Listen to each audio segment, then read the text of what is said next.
Sa headlines kan mga barata, seguridad sa pagpuon kang 2022 bar examination digdi sa Naga higot na ipinapasunod. Mga miyembro kang Pag-ibig Fund dagpo na magsumiter kang sedang calamity loan application. Bicol PNP Regional Director Police Brigadier General Rodot Dimas pinanginotan ang random drug testing sa PNP Regional Command. 340,000 pesos na kantidad din pinagtutubodan Shabu na recover kang PDEA Camarines Sur sa doang sospek sa Banwaanin Pili, Camarines Sur. Diyos marhay na hapon. Ako si Mark Mendoza, ang sa indong tagapaghatod Bareta.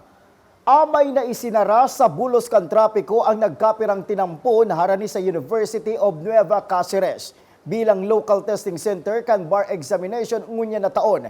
Higot na seguridad man ang ipinapasunod kan incident management team. Aramon taman ang kompletong detalye sa report ni Melvin Machado. Alas 3 pa lang amay na pagkaaga nakadeploy na mga personel kang Philippine National Police para sa seguridad kang mga examini sa palibot kang local testing center kan bar examination ngunya na taon. Ginigibo ini sa University of Nueva Cáceres. Tulos man pinag-inspection ka medical team ang vaccination card ka mga makuha kang examination. Susog kay Mr. Ernesto El Camil, Assistant Head kang Incident Management Team, huli tapan duwang beses nang maging host ang syudad kang bar examination kang enot kang February 2021, mas relax na subuot sindangon yan. At least yun medyo relax na dahil last year na ngunyan garo na medyo nagamay na kaya medyo smooth, mas smooth ngunyan dahil mas naamay kita ngunyan magpaabot ng mga abiso saka na naman po si mga tao na aram na kung ano si mga mangyayari. Ang mga examinees ang kaipuhan man magpahiling ni negative RT-PCR result.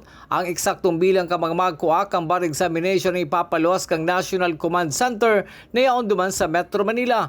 Hali sa Bicol and Quezon, ang mga examinees ngunyan sa nasabing universidad. May si bilang ko sir may naglaog ng 400 pero to be exact dahil papitataw si exact number. May mga may mga deferred na applicants.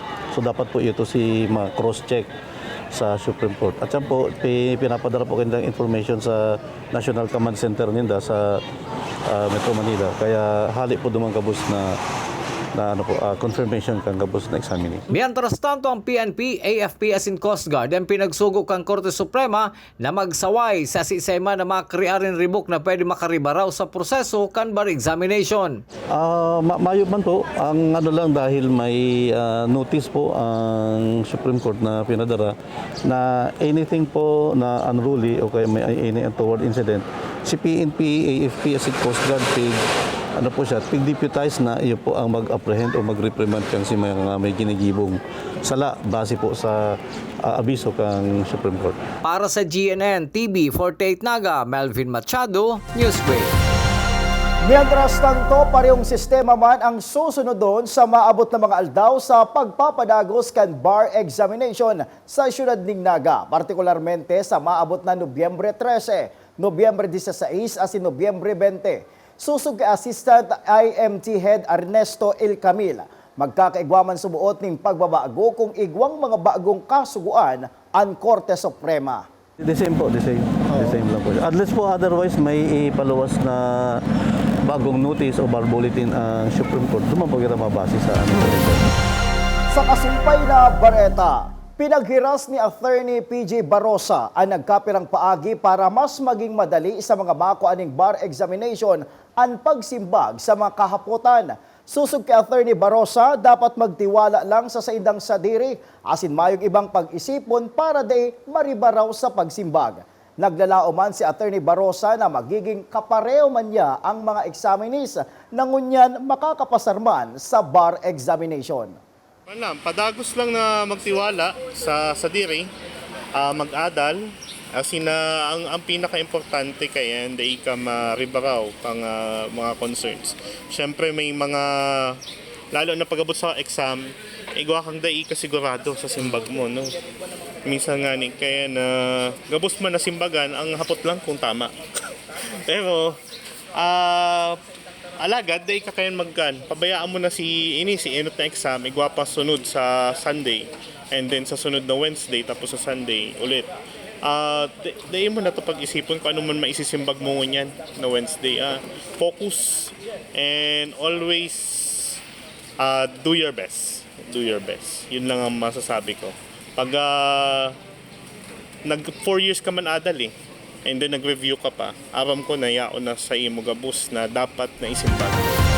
Sa iba pang bareta, mga residentes kan Barangay Buonot, Santa Rosa, Banwa, anin Calabanga, Camarines Sur, problemado ngunyan huli kang sangkaterbang langaw, pati isubot pagkakaninda na piperwisyo na.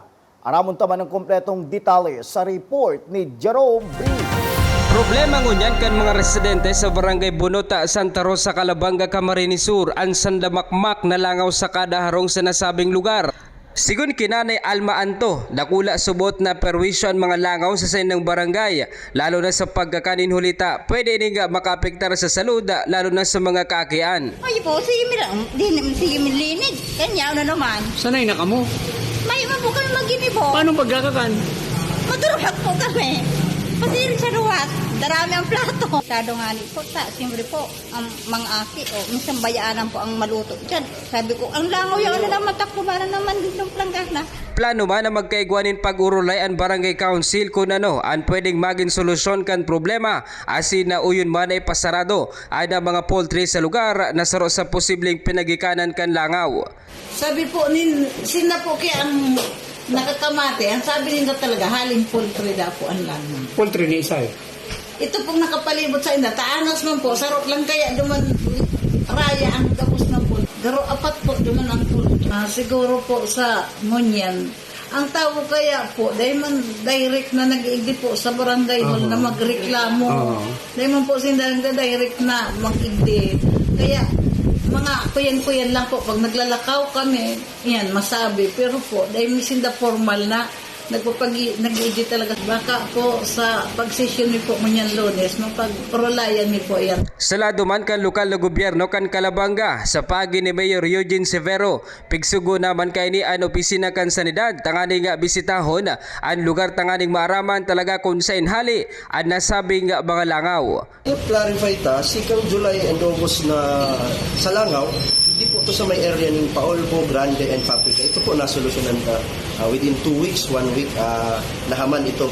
Singun yan po is di sa may area kang Bonot, Santa Rosa, and di sa may Kalakop ng Mangiring. Nagbibisita po pa po kang early October, nagpabisita na kami sa Joint Inspection Team.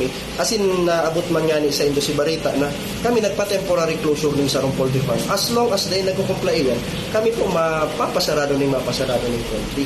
Hanggang sabi ko, pag nag-comply sila, tatanggalon naman din. Ang padua po kaya, padarahan mi naman ng surat si mga barangays concerned kang Monday. Sabi may collaborative effort kasi dahil baka kulang poultry farm ang factors. Sabi mi dapat mabisita si mga household, mabisita si mga barangays concerned, baka may mga stockpile ng mga wet na ipot, mga chicken pot. Sabi ko dapat mabisita din. Pero po kayo, kami nagpili, crab processing meat, pigbisita mi. Ini pong sa piggery farm, pigbisita mi. Gabos na pwede maging factor, pigpalibutan pa po. Ngunyan na daw, tigahalat mi na lang na mag-abot po si reports kan si Barangay Mandil para maaraman mi si pwede pang maging aksyon. Apoy ra kang si pagpa-closure, apoy ra kang si paghagad ng tabang sa mga may poultry businesses. Sa ngunyan, pigahalat pa kan alkalde ang report kan barangay, asin opisina kan sanidad kung ano ang naging assessment kan paglilibot kasud ba tangani nga matawani na maninigong aksyon. Para sa GNTV 48 Naga, Jerome Brice, Newsbreak. Padagos pa sa mga bareta, nakaabot na sa kaaraman kan lokal na gobyerno kan siyudad ng Naga ang kakulangan ng classrooms. Asin para tukdo kan Naga City School of Arts and Trade na yaon sa Barangay Sabang, siyudad ng Naga. Susog ki City Councilor Lito Del Rosario, chairman kan Committee on Education Sangguniang Panglungsod, pinag-iisipan na ninda kung anong intervention subuot ang sa indang gigibuhon. Mas dakula man subuot ang problema kanasambitan ng eskwelahan kung mayo ang Santa Cruz National High School kung saan ang ibang estudyante kan Barangay Sabang, Siyudad ng Naga ang digdi na nag-ieskwela. Sa parte po kang lokal na gobyerno kang Naga, we are full aware of the situation. Istoryahan po kami ni Mayor Nelson Ligason po kaniyo. Pero at the same time po, nahiling ta na siguro kung dahil po nabugtakan ng Santa Cruz National High School and yes, Santa Cruz, baka po mas grabe si problema duman sa Sabang. Kasi po kadaklikan mga estudyanteng nabutong po Santa Cruz, hali po sa mga barangay kang Igualdad, Sabang, Abella, Abuco. So yun po yan si nabutong dyan sa kuya na yan. Ilingon po kung ano ang pwedeng intervention kani urgently. Sa pagbabalik kang news break, 340,000 pesos na kantidad ding sumuot shabu na recover kan PIDEA sa duwang suspek sa Pili, Camarines Sur. Yan asin iba pang mga bareta sa pagwelta kang GNN TV. 48 Naga News Break.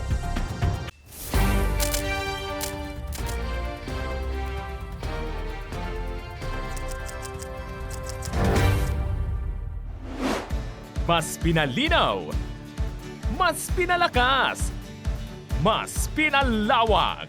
Ang GNN TV 48 Naga, digital na! Kung ang inyong TV sets ay digital ready na, pindutin ang scan o search channel button at makikita ang GNN TV Channel 48. Maaaring gumamit ng indoor o outdoor antenna para sa mas klarong panonood. Ganito rin ang gagawin kung kayo ay gumagamit ng digital box. Sa mga susunod na araw, asahan ang mga programang malapit sa puso ng mga Bicolano. Sa oras ng sakuna, isa sa mga kailangan natin sa ating tahanan ay isang gubag. Ang isang gubag ay naglalaman ng tubig, mga dilata at biscuits upang hindi tayo magutom, energy bars or energy drink, first aid kit, communication devices tulad ng flashlights at batteries, whistles o pito, portable radio at extra cellphone. Mas mabuti kung meron tayong prepaid load guard. Tools tulad ng Swiss knife at gunting. Maaari din tayo magdagdag ng lubid. At huwag natin kakalimutan ang hygiene kit na naglalaman ng sabon, tissue, toothpaste, toothbrush at face mask. Sa lahat ng oras, laging bukas, nakahanda ang aming tanggapan. Tandaan, ang Bicolanong alerto, pirming protektado. Naghahanap ka ba ng one-day printing? Look for AET Ads. We offer tarpaulin printing, billboards, panoflex, laser cutting, and stainless for quality signages and many more. Your signage is the face of your business. Kaya ano pang hinihintay mo? I-level up mo na ang signages at billboard mo. Matatagpuan sa Pabidon 4, Door 5, Panganiban Drive, Naga City, in front of Boy Scout and Girl Scout of the Philippines. Sa Central Branch, located at Barangay Dinaga, Naga City, sa Albay, Barangay Sagpon, Daraga Albay. For inquiries, you may call or text at 205-5322 or 0998-952-7485 and look for Mr. Willis Soliman. AET Ads ka na, your one-day quality printing.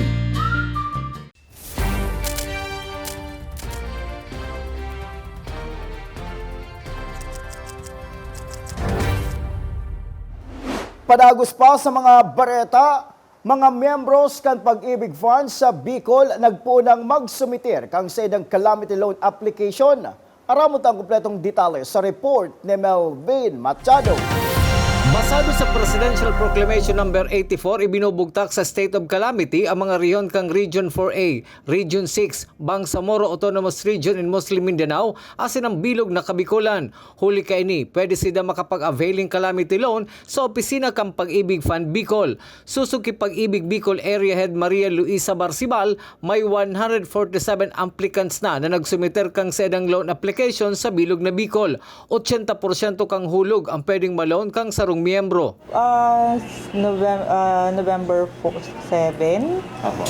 Igwa naman po kitang nasa 140 plus, mga 147 more or less, na nag-file ng loan. Pero ano na po yun, Bicol-wide. Okay. Kasi ang Region 5 po, kaya baga si dineclare na nakasabay duman sa Proclamation number 84 ni President Bongbong. So, Bicol-wide po ang calamity ta. So ongoing po. Then ako naman po nagkukuha ang application forms, nag-i-inquire kung pero ang malulon, yun po. Pero as to na process, yun po, nasa 140 plus na, 147. Sa mga ma-apply ng calamity loan sa Pag-ibig Fund, kaipuhan lang ang application form, proof of income as in 2 valid IDs. Sa loob ng tulong aldaw may poproseso ang application kang calamity loan. Mga Requirements na daw. Application form, iba po kaming application form. Then, proof of income. And 2 valid IDs, yun lang po. And it takes ma'am how many days before napapag... Usually, sir, 1 day, maximum is 3 days. Ang pag-ako ng calamity loan application ang hasa sa petsa 31 kang bulan ng Enero sa masunod na taon. Para sa GNN TV 48 Naga, Melvin Machado, Newsbreak. Mientras tanto, ang Pag-ibig Bicol ang may kabilugan na miyembro nin 290,058 poon kang Setyembre kang nakalis na taon. Susog ki Pag-ibig Fund Bicol Area Head Maria Luisa Barcebal, sakop kan Pag-ibig Naga ang probinsya kan Camarines Sur asin Camarines Norte. Mantang ang Pag-ibig Legazpi man iyuman subuot ang nagkakasakop kan mga probinsya kan Albay, Catanduanes, Masbate asin Sorsogon. Ang members po kang Pag-ibig Bicol, nasa 150, tamang-tama, nasa 290,058. 200? 290,058 as of September 2020. Sa satuyang police report, duwang suspek sa pagpabakal ning subuot shabu sa Barangay Kadlanpili, Camarines Sur, arestado kan Philippine Drug Enforcement Agency. Aram mo tang kompletong detalye sa report ni Jerome Breeze. Sa pirang bulan na pagsubaybay kan mga otoridad na nakupman giraray ang duwang drug personality sa panginot kan PDEA Camarines Sur sa Kadlanpili, Camarines Sur kasud ba? Sigun kay Agent Maverick kan PDEA Camarines Sur, nabakalan kan mga operatiba at mga sospek na sinda Jonathan Romero, 45 anyos, asin Jonathan Gabino, 43 anyos, nin kantidad 340,000 pesos na illegal na droga. Noted na kan mga otoridad na embulto sa pagpapabakal nin illegal na droga ang duwang sospek. Ipo, noted po ini, produkto po ini kang pirang bulan ng case build-up sa dalawang ito.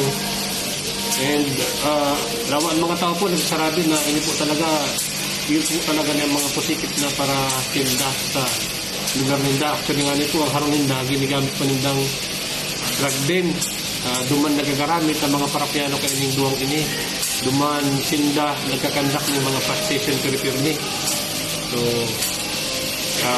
duman nga ni po sir pag bypass ni Sudma kadakon ng mga api, nagruluwasan, pati mga sultiro, kadakulan po dumang. So, dahil sa ginibumibay ba, sana mapuhok mina ang illegal na droga sa lugar na ito. Sa ngunya, nasa kustudiyakan PNP ang duwang sospek asin sasangatanin kasong pagbalgar sa RA 9165 on Comprehensive Dangerous Drugs Act of 2002. Para sa GNN TV 48 Naga, Jerome Breeze, Newsbreak. Padago sa mga bareta, pinanginutan ni Police Brigadier General Rudolph Dimas, PNP Regional Director, ang random drug test na pinagibos sa gabos na personnel kan PNP Regional Command. Aabuton sa 223 na PNP personnel sa laog kan Camp Simon Ola ang nagpasairarom sa drug test sa paagi kan PNP Crime Laboratory.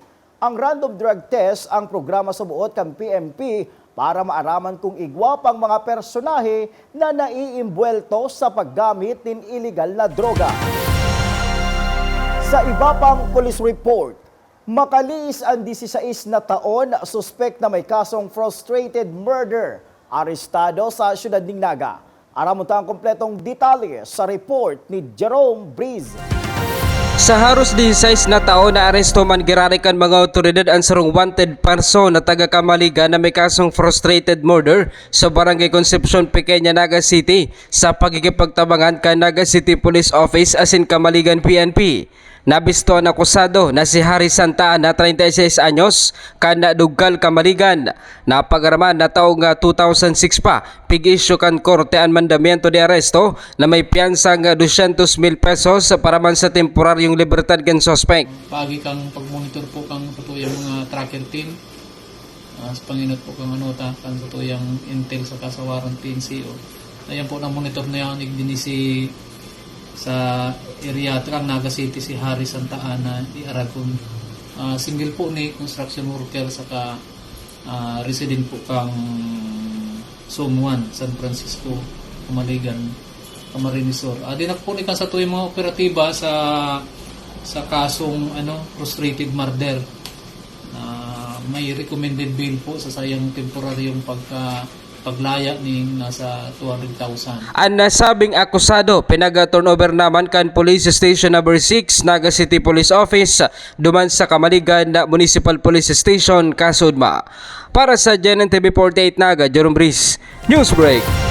Padago sa mga bareta, 16,500 pesos ang kantidad kan 2.4 grams nin illegal na droga na na-recover kan mga operatiba hali sa Police Station number 5 sa suspect na si Danilo Murano, 44 anyos, soltero, mayong trabaho, asin residente kan Zone 7, Barangay Triangulo, Syudad ning Naga. Matapos ang anti-drug buy-bust operation, pasado alas 2:30 nin pagkaaga kan Subago. Ang nasambitan ng suspect ang kabali sa illegal drug watch list kan PNP. Asin yan ang katiripunan kan mga bareta ngunya na aldaw. Day malingaw na bisitahon ang Samoyang official Facebook fanpage sa sinilike ang GNN TV 48 Naga para pirmi kitang updated sa mga bareta asin istoryang bida ang Bicolano. Liwat ako po si Mark Mendoza. Digdisa na yan sa GNN TV 48 Naga News Break.